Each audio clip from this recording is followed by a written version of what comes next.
Rick, you've loved gold over the years. We know that. I know that you're very fond of uranium as well. In these current market conditions, a little bit chaotic out there, what is Rick Rule potentially looking at the moment? Well, certainly if you're a Value. speculator, I think uranium is the price to be. The stuff still sells at a discount to the global total cost of production. The mining industry would have you believe that the cost of production is, AISC, right? Mine cost, basically. But that's wrong. The total cost of production includes the cost of capital, which companies don't want to talk about.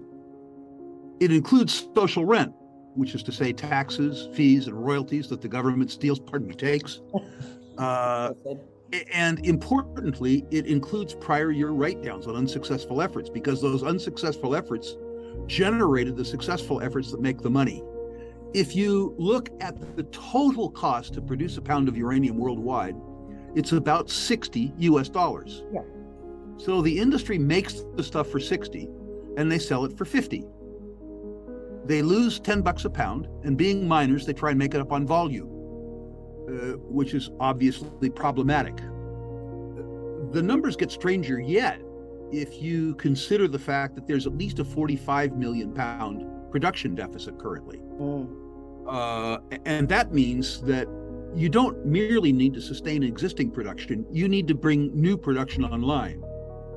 The incentive price for new production, given inflation in capital cost budgets, skilled labor, steel, cement, energy, is about $75 US a pound. So the pounds that we're producing now and selling for 50, we're going to have to replace with pounds that cost us 75. Those are interesting statistics. The more interesting statistics, I guess, is despite the fact that the big thinkers, including some in Australia, don't like nuclear power, in countries even like the United States, which believe that they're rich enough to be stupid, nuclear power generates 20% of baseload and 13% of total consumption. As my former friends in the state of California learned today, a 3% plurality of supply relative to demand. That is, if you have a 3% surplus in the grid, you have brownouts and blackouts. Is that what happened? So, yeah, the arithmetic around this, Carrie, is within the 5 or 6 year time frame. If the uranium price doesn't go up to the level that allows the industry to earn its cost of capital, the lights go out. Right. It's just that simple. Yeah. So I would ask the ladies present, after perhaps one more glass of wine, whether they believed it more likely that the price of uranium would go up from 52 US dollars to 75, or the lights go out, because those are the only two choices. There are no other choices. Will it happen this year? I don't know. I don't know. Does it matter? The last uranium bull market that I participated in, at the beginning of that bull market, there were 5 uranium juniors. Oh, yes. The worst of those companies in the ensuing bull market, the worst, went up 22 times. Goodness. 22 times. This bull market won't be aggressive as that, but it doesn't need to.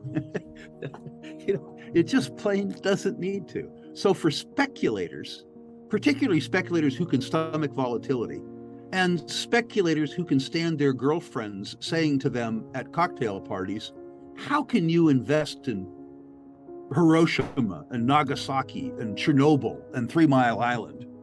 What you'll find, Carrie, is after the bull market gets going in earnest, those self-righteous people will be asking you for stock tips in the uranium business. I guarantee it. Wow. I absolutely guarantee it. So for speculators, I think you need to continue to be in the uranium space. For income investors, it's a no-brainer. You want to be in the oil and gas space. Wow. Okay. Yeah. The companies are generating massive free cash flows. They're afraid to reinvest them because governments around the world, including in your country, are saying we're going to put you out of business in 6 years. Yeah. I mean, the politicians are manic depressives. These morons are saying you have to produce more now because energy prices are high. But 6 years from now, we're going to steal all your investments. So, the oil companies are looking at this saying, yeah, I get it. And they're returning massive amounts of capital to shareholders. That does two things. It rewards you now as opposed to later, but it also keeps them from making sustaining capital investments, which will keep production low and keep prices high. Very good point. It's odd that the moron that runs my country, and the moron that runs Canada, and the moron that used to run Germany, all people who are anti-oil, have done things that inure tremendously to the benefit of oil investors. In your country, the new BHP Woodside, as an example, will be a global top 20 oil producer. It is generating something like 35% free cash margins, plenty to pay an attractive dividend, buy back shares, return capital to shareholders, while at the same time maximizing the economic return from the Northwest Shelf to very, very, very hungry fuel buyers around the world. But there are other names in the dividend space that make sense. And you don't have to get too risky with these things.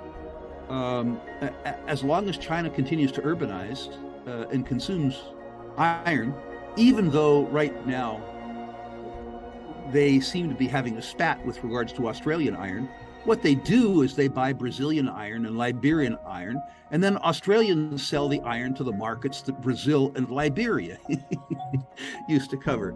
So companies like Rio Tinto and BHP, big, stodgy, boring Australian super majors, they're generating the most cash relative to their enterprise value that they have in my 50-year career in investing. Will a recession hurt these companies? Absolutely. But if you're buying these companies for the 10 or 15-year time frame, even assuming that they fell in price in the interim by 30 or 40% while paying you 6 or 7 or 8% a year, when we go through this recession and the world comes to the reality that they have underinvested in basic commodities for 30 years, you will be treated very, very, very well. My favorite for most people are probably the gold stocks. They're my favorite because in my career, I have never seen gold stocks as cheap based on net present value relative to enterprise value at today's gold prices as they are right now. Often in my career, in fact, for most of my career, to justify the prices that one would pay for gold stocks, you had to account for higher gold prices. They priced an optionality. Around the world, people are sick of the optionality trade, so you get the upside for free. Normally, when you value gold stocks at current gold prices, you're valuing them at a premium to net present value, 1.6, 1.7 times net present value. And you're choking on that valuation because you know how explosive to the upside they can be if the gold price goes up. But you don't have to give the gold price any upside to justify some of the gold companies now. But in addition to that, I think we're at the place where it is likely, although not in the near term, that the gold price rises. The primary cause of gold price increases in my life, Karen, we tried to make this point at the conference ad nauseum. I think we did it. You did. Gold does well during times when people are concerned about the purchasing power of savings instruments denominated in foreign currency, or in, fiat currencies, particularly the US dollar. Do they have a reason to be afraid today? Well, I would suggest that the US 10-year Treasury paying 3.5% in a currency that's depreciating by 9% compounded would give any saver concern about the maintenance of their purchasing power. The US government absolutely, positively guarantees, for the first time in my life, they're going to make good on a guarantee, that they will steal 5% of your wealth a year for 10 years if you give them money now. My friend Jim Grant calls that return-free risk. Now, in the very near term, nominal interest rates, not real interest rates, but nominal interest rates are fairly strong. The US dollar is rocking. We could talk about why some other time. Yeah. And so the gold quote is weak. But believe me, I'm an American. The only reason that the US dollar is rocking is because every other currency in the world, unfortunately, including your own, sucks. Yeah.